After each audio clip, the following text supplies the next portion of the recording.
నమస్తే. Successful entrepreneurs, business men అంతరంగాలను మీకు పరిచయం చేసే కెప్టెన్ తో కాసేపు కార్యక్రమానికి స్వాగతం. ఈ వారం మన కెప్టెన్ రియల్ ఎస్టేట్ రంగానికి చెందినవారు. గత 2 ఏళ్లుగా రాష్ట్రంలో రియల్ ఎస్టేట్ రంగం ఎదుర్కొంటున్న కష్ట నష్టాలు మనందరికీ తెలిసినవి. అయితే ఇంతటి ప్రతికూల వాతావరణంలో కూడా Fortune butterfly city, Fortune NRI city, Fortune weekend homes, Fortune clouds ఇలా సీరియల్ వెంచర్స్ తో సీరియస్ బిజినెస్ చేస్తున్నారు Fortune infra chairman and managing director Battula Seshagirirao గారు. సో ఆయన విజయ రహస్యం ఏంటో, అలాగే ఆయన అంతరంగం ఏంటో తెలుసుకునే ప్రయత్నం చేద్దాం ఇంటర్వ్యూలో. కంగ్రాచులేషన్స్, ఫార్చ్యూన్ బటర్ఫ్లై సిటీని సక్సెస్ఫుల్ గా మార్కెటింగ్ చేస్తున్నారు. అయితే ఇటువంటి స్లంప్ పీరియడ్ లో కూడా మీరు మీ మార్కెటింగ్ సక్సెస్ కారణాలు ఏమని విశ్లేషిస్తారు? ఏ పని చేసినా కూడా మనం మంచి ఉద్దేశంతో అంకిత భావంతో మనం చేస్తే డెఫినెట్ గా సక్సెస్ ఉండిద్ది అనేది నా నమ్మకం అండి. అదే విధంగా వచ్చేసి ఈ రోజు మేము చేసే ప్రాజెక్ట్ వచ్చేసి కూడా ప్రజల అవసరాల నిమిత్తం మేము చేస్తున్నాం కాబట్టి సో డెఫినెట్ గా మాకు వచ్చేసి మంచి రెస్పాన్స్ వస్తుందండి. అంటే బటర్ఫ్లై సిటీకి సంబంధించి ఎటువంటి విశిష్టతలు మీరు పేర్కొంటారు ప్రాజెక్ట్ హైలైట్స్ గా?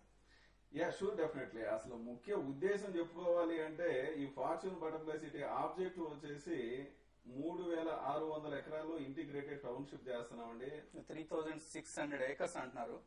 లవాసాలో మనం గమనిస్తున్నాం అతిపెద్ద టౌన్షిప్ వస్తుంది. Of course that runs into more than 25,000 acres.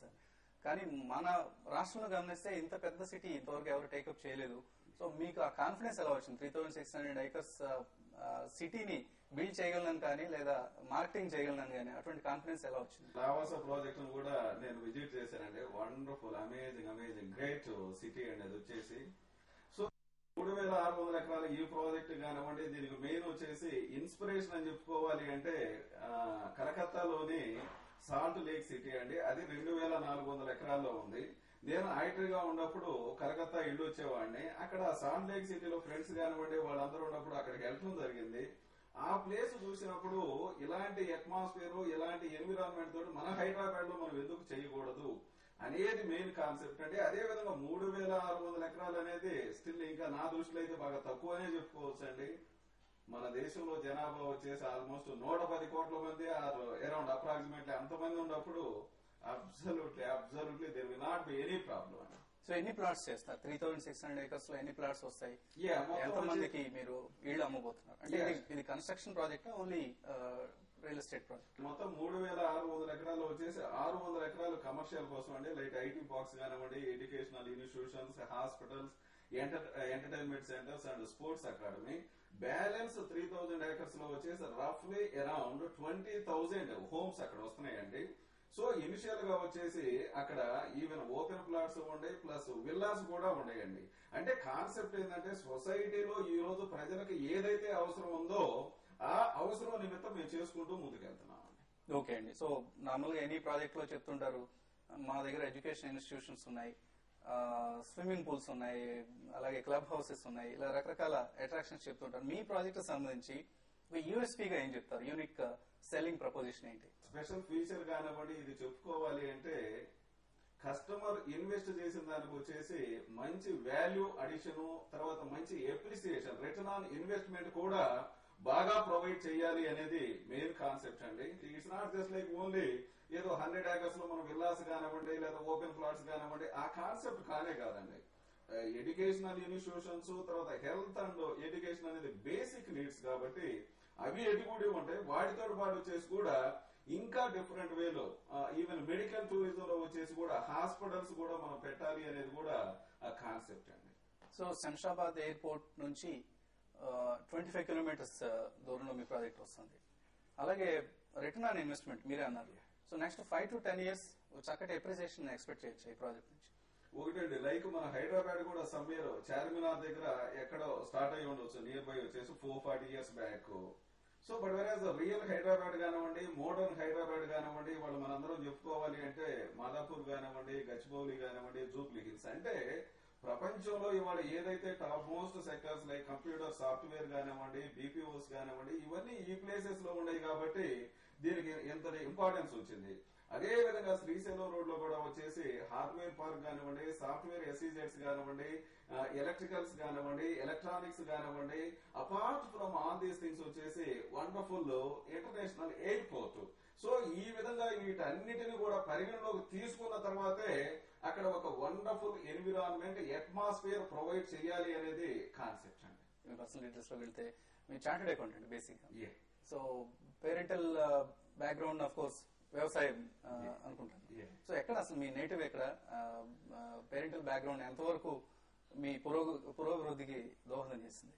నేను వచ్చేసి దాన్ని నమ్మేది ఒకటేనండి, తల్లిదండ్రులు కూడా వచ్చేసి ఎలాంటి ఆలోచన లేకుండా కష్టపడే మనస్తత్వం గల వాళ్ళు, కల్లా కప్పడం లేని తల్లిదండ్రులు దొరకడం కూడా నా అదృష్టం. మధ్య తరగతి వ్యవసాయ కుటుంబంలోనే నేను పుట్టాను. చిన్నప్పటి నుంచి కూడా వచ్చేసి వాళ్ళు ఈ రోజు వరకు కూడా, అంటే అఫ్ కోర్స్ ఈ రోజు వాళ్ళకి అవసరం లేదు, నేనే చేయాలి ఎంతో కొంత, బట్ ఏ రోజు కూడా ఎక్కడ నాకు ఎలాంటి ఇబ్బంది కానివ్వండి ఏమీ క్రియేట్ చేయలేదు. Brothers and sisters? టోటల్ గా వచ్చేసి ఇద్దరమేనండి. ఇంకొక బ్రదర్ ఉన్నాడు. బ్రదర్ వచ్చేసి ఇప్పుడు కూడా ఇంటి దగ్గర వ్యవసాయం చేస్తున్నాడు. ఎక్కడ చదివారు? మీ ఎడ్యుకేషన్ అంతా ఎక్కడ కొనసాగింది? నేను అప్ టు 5th క్లాస్ వరకు మా సొంత ఊరు చిమ్మిరిబండ్లోనే జరిగిందండి. తర్వాత నెక్స్ట్ ప్రకాశం డిస్ట్రిక్ట్ మాతూరు మండలం అండి. సో తర్వాత 8th క్లాస్ వరకు మా పక్క విలేజ్ ద్రోణాదంలో చదువుకున్నాను. తర్వాత 9, 10 వచ్చేసి మా అమ్మమ్మ గారి విలేజ్ దగ్గరగా ఉన్నటువంటి ముప్పవరం విలేజ్ లో చదువుకున్నానండి. ఎస్పెషల్లీ ఆ మార్పు అనేది ఆ ద్రోణాదం నుంచి ముప్పవరం రావటం, ఆ 9, 10లో వచ్చేసి ఆ టీచర్స్ కూడా అద్భుతంగా చెప్పారండి. సో ఒక రకంగా అది ఒక మంచి బ్రేక్ అని చెప్పుకోవచ్చు. తర్వాత అదే విధంగా వచ్చేసి చిన్నప్పుడు మాస్టర్ గారు నరసింహారావు మాస్టర్ గారు అని ఆ మహానుభావుడు, ఆయన చెప్పినటువంటి పాఠాలు కానివ్వండి, ఆయన బోధించినటువంటి నాలెడ్జ్ వల్లనే ఒక రకంగా మేము ఈ రోజు ఇక్కడ కూర్చొని మాట్లాడుతున్నాము అనేది కూడా నా మనసులో భావనండి. సో 10th క్లాస్ తర్వాత వచ్చేసి కూడా ఇన్ఫాక్ట్ వీ డోంట్ నో తర్వాత ఇంటర్మీడియట్ కి వెళ్ళి అసలు ఏ గ్రూప్ తీసుకోవాలి, ఏమి చదవాలి అనేది కూడా తెలియదండి. ఏదో జస్ట్ లైక్ సిఈసి లో జాయిన్ అయ్యాము. జాయిన్ అయిన తర్వాత 2 years లో అది కంప్లీట్ అయిపోయింది. తర్వాత అగైన్ డిగ్రీకి వెళ్ళాలి. మ్యాథ్స్ అంటే ఇష్టం ఉండేది కదా? మ్యాథమెటిక్స్ వచ్చేసి నేను లిటిల్ బిట్ పూర్ అండి. సో అందువల్ల అంటే సోషల్ స్టడీస్ కానివ్వండి, ఇవి కొంచెం తెలుగు కానివ్వండి బాగా ఇంట్రెస్ట్ గా ఉండేది. అందువల్ల నేను కామర్స్ తీసుకోవడం జరిగింది.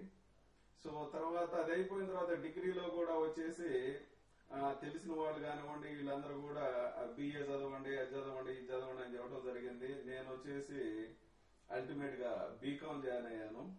అది కూడా ఎలా జాయిన్ అయ్యామో ఏమనేది కూడా కరెక్ట్ గా క్లారిటీ కూడా లేదు. But of course BCom join అయిన తర్వాత ఫస్ట్ ఇయర్ లో వచ్చేసి అకౌంటెన్సీలో వచ్చేసి ఆ క్లాస్ ఫస్ట్ రావడం జరిగిందండి. నాకు తెలిసినంత వరకు ఫస్ట్ టైం వచ్చేసి క్లాస్ లో ఒక సబ్జెక్ట్ లో ఫస్ట్ టైం రావడం అనేది కూడా అదే ఆ సిచ్యువేషన్. సో మీ కెరీర్ లో ఫస్ట్ టైం ఒక సబ్జెక్ట్ లో ఫస్ట్ వచ్చింది. అప్పటి నుంచి ఇక నాకు వచ్చేసి ఒక మంచి జీల్ అనేది స్టార్ట్ అయ్యిందండి. పర్వాలేదు, అంటే మనలో కూడా ఎంతో కొంత శక్తి ఉంది, మనం కూడా ఏదో ఒకటి చేయగలుగుతాము అన్న ఆలోచన ఒక రకంగా ఆ రోజు నుంచి స్టార్ట్ అయిందని చెప్పుకోవచ్చు. సో అక్కడ నుంచి నా గ్రాడ్యుయేషన్ కంప్లీట్ చేశాను. కంప్లీట్ చేసిన తర్వాత ఇన్ఫాక్ట్ మా నేటివ్ ప్లేస్ కు వచ్చేసి ఈవెన్ న్యూస్ పేపర్ కూడా వచ్చేది కాదండి ఆ రోజుల్లో. వచ్చేసి 1989 లో వచ్చేసి ఒక రోజు వచ్చేసి అప్పుడు ఈనాడు న్యూస్ పేపర్ లో వచ్చేసి సిఏ చదువు కావాల్సింది ఏమిటి అనేది వాళ్ళు ఒక స్పెషల్ ఆర్టికల్ ఒకటి వచ్చిందండి. అది ఎలా పేపర్ కూడా నా దగ్గరకు వచ్చిందో కూడా నాకు కరెక్ట్ గా ఐడియా లేదు. బట్ అఫ్ కోర్స్ అదైతే నేను ఇప్పుడు కూడా ఇంట్లో దాచిపెట్టుకున్నాను. దాంట్లో ఒకటే ఒక పాయింట్ నచ్చింది ఏంటంటే కష్టపడితే జీవితం బాగా ఉండిద్ది అనే పాయింట్ బాగా నచ్చిందండి. సో దాంతో గ్రాడ్యుయేషన్ అయిపోయిన తర్వాత ఇమీడియట్లీ ఇంకా సిఏకి వెళ్ళాలి అన్న ఆలోచన ఆ న్యూస్ పేపర్ వల్ల రావటం. సో తర్వాత మద్రాసు వెళ్ళిపోవటం. మద్రాసులో వెళ్ళినప్పుడు కూడా మా సీనియర్స్ దగ్గర మేము ఆర్టికల్స్ చేయాల్సి ఉండిద్దండి.